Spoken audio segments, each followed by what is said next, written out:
Hi, Jonathan Schrager here, Stretty News TV. I'm joined by former Manchester United goalkeeper Gary Bailey, who represented the club between the years of 1978 and 87. First of all, Gary, how are we doing today? Yeah, good, Jonathan. I live near Miami, so all I can say is it's always lovely and warm and sunny this side of the Atlantic. Yeah, well, it'll be no surprise to you that it's fairly grey today. Having said that, it's not bad for October in Manchester. I'm sure you remember what they're like. Yeah, October, November, December, January, they're all rainy days.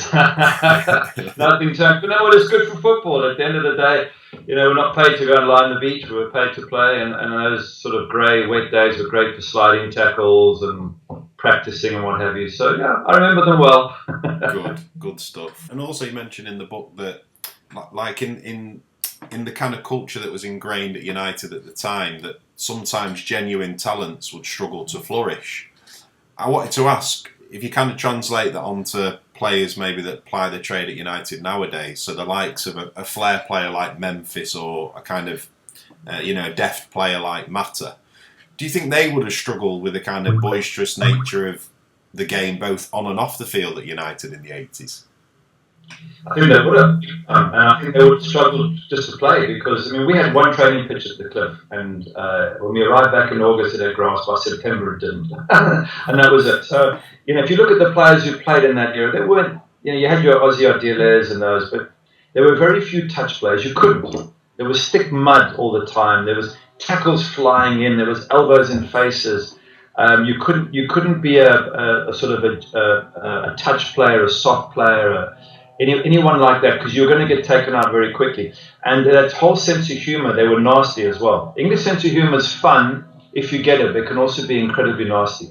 Yeah. And, and I don't think the guys got it. A lot of people who came in, foreigners came in, really battled to settle. I think of Jesper Olsen, what a great talent he was.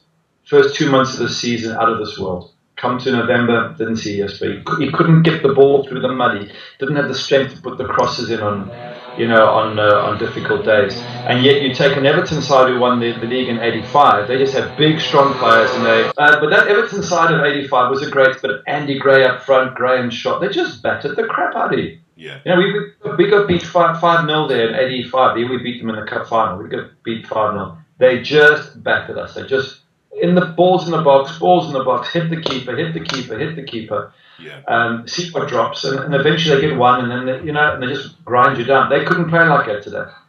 So we have a different type of play. We have a player that's a lot more skillful. David even struggled when he arrived here with crosses, and that's without any contact. Yeah. 20 years ago, the contact I was taking was every team had a big centre forward, everyone. Yeah. And the game would start with a big hard ball to the keeper, hit the keeper, and see if he's ready for a tough day. That was just how soccer was played in those days. So, a lot of the talent you see today wouldn't have made it, which is a pity. And I think we could have done with more talent back in the 70s and 80s, which is what makes Liverpool's achievement. And I should never mention that word in a discussion like this, but now we can look back. And I actually worked with Stevie Nicol. I worked with him last year at ESPN. You look back at what they achieved in an era when British football, and not just them, Nottingham Forest, even Villa won the European Cup, they were able to out-football footballing teams, and yet here in England they were able to get stuck in and win the hard 50-50s. Yeah. Nottingham Forest, absolutely brilliant. Those teams who could do that, you had to have a lot of respect for them. Absolutely. We all know what's happened with the kind of debacle with David De Gea, but I just wanted to get your assessment on David De Gea purely as a goalkeeper. I think he's magical. I think his temperament is solid. I've got to be honest. There's times when I would have marked off a little bit of players, but he's just totally calm, gets on with it, makes great saves, doesn't make a big deal about it. As keepers, we tend to be very mouthy. We tend to it's our own way of surviving because we're forever getting hammered. So even big Schmeichs would make a save and he'd be there going, Van der Sar was different, and so is De Gea. They're just placid, calm. They don't get wound up. They don't get upset with bad tackles on them, and they just get up and do their job. I think he's a marvelous talent, fantastic reflex keeper. Whether he would have survived 20 years ago with a high ball, I don't know. I don't think Iker Casillas would have survived it. I think David would have had a tough time. But times have changed. You can't say, he would have got battered in the air every week. He doesn't get battered today. He deals with his punches a lot better. He doesn't hold on to them. He just punches them clear, which is what you've got to do under pressure. And I just think he's a very special talent. Delighted that he stayed with us. I'm not interested in the money side of it, or the fact that he wanted to go to Real Madrid. Who wouldn't? Especially if you're Spanish. The bottom line is that business side is out the way. He's here to stay with us and hopefully stays for a long time. I also wanted to ask from your goalkeeping's perspective, from the snippets you saw of Romero. I know he only played a couple of games, but do you think he's an adequate deputy for David De Gea should he get injured?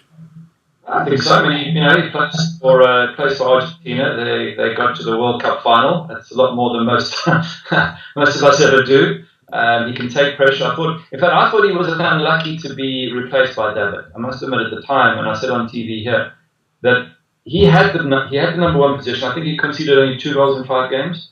Yeah. I'm thinking keep him in. Yeah, David was on the way out the door. He made a decision. Yes, it didn't work out, but Romero's committed to the cause, and he's in and he's playing. I thought it was David's job to get himself back in.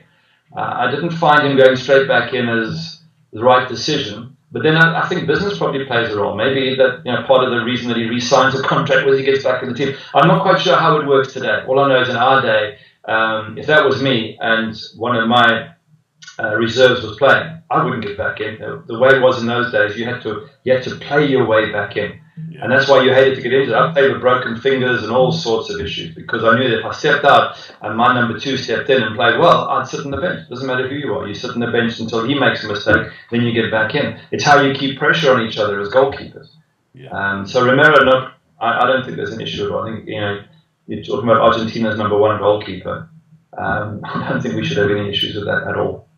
Yeah. Well, Gary, obviously really appreciate the time today. There's lots I could ask you more, but honestly really appreciate the time. Thank you very much. Pleasure, Jonathan.